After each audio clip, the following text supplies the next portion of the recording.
Now let us go ahead and look what is pipeline hazards.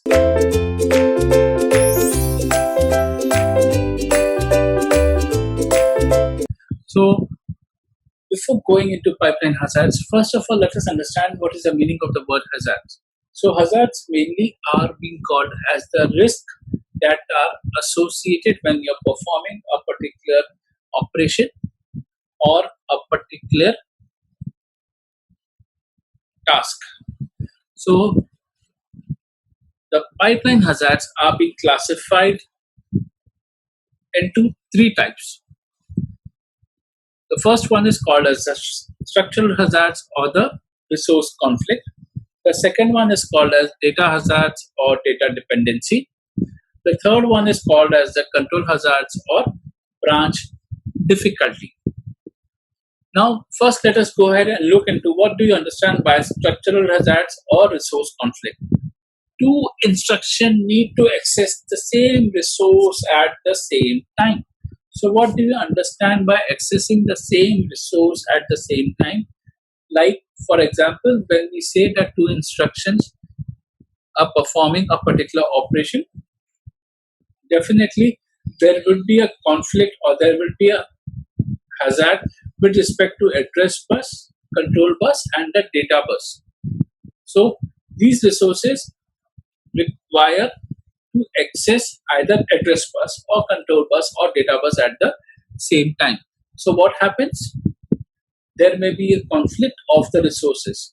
If they are trying to share the same memory, then again there may be a conflict for sharing of the resources.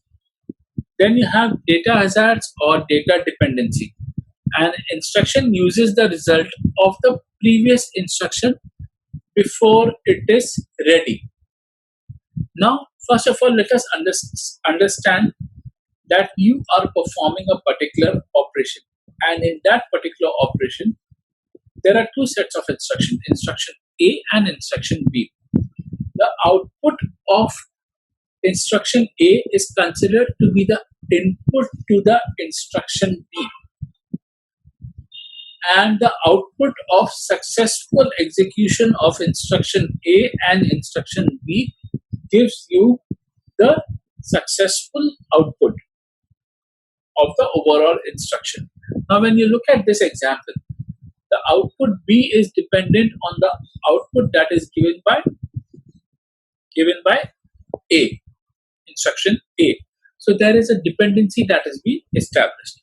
A hazard occurs exactly when an instruction tries to read a register in its ID, that is we call as identity stage,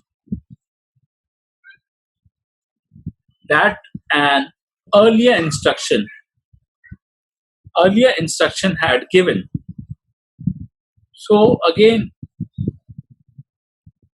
what do you understand by earlier instruction? The same thing. The output of instruction A, what we have seen, is the input to instruction B,